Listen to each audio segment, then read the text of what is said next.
আসসালামু আলাইকুম। সো এই ভিডিওতে আমরা বিআরটিসি ইন্সট্রাক্টর নুরুল আলম স্যারের কাছ থেকে জানবো যে মোটরযানের ইঞ্জিন আসলে কত প্রকার। আমাদের সাথে থাকুন। আসসালামু আলাইকুম স্যার। ওয়ালাইকুম আসসালাম। স্যার আসলে মোটরযানের ইঞ্জিন কত প্রকার এবং আরেকটি বিষয় আমাদেরকে ক্লিয়ার করবেন, সেটা হচ্ছে স্টোক অনুযায়ী ইঞ্জিন কত প্রকার। আপনাকে অসংখ্য ধন্যবাদ। মোটর যানের ইঞ্জিন হলো দুই প্রকার। এক নম্বর হলো ডিজেল ইঞ্জিন, আর এক প্রকার হলো পেট্রোল ইঞ্জিন। এবং স্টক অনুযায়ী আবার ইঞ্জিন দুই প্রকার। একটি হলো টু স্ট্রোক ইঞ্জিন, আরেকটি হলো ফোর স্ট্রোক ইঞ্জিন।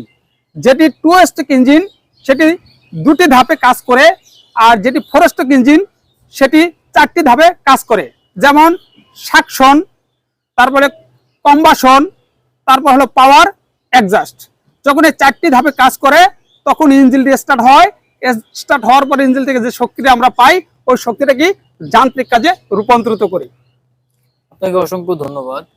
আমরা জানতে পারলাম যে আসলে ইঞ্জিন আসলে কত প্রকার এবং স্টোক অনুযায়ী ইঞ্জিন আসলে কত প্রকার এবং ইঞ্জিনের ব্যবহারটা আসলে কি। ধন্যবাদ।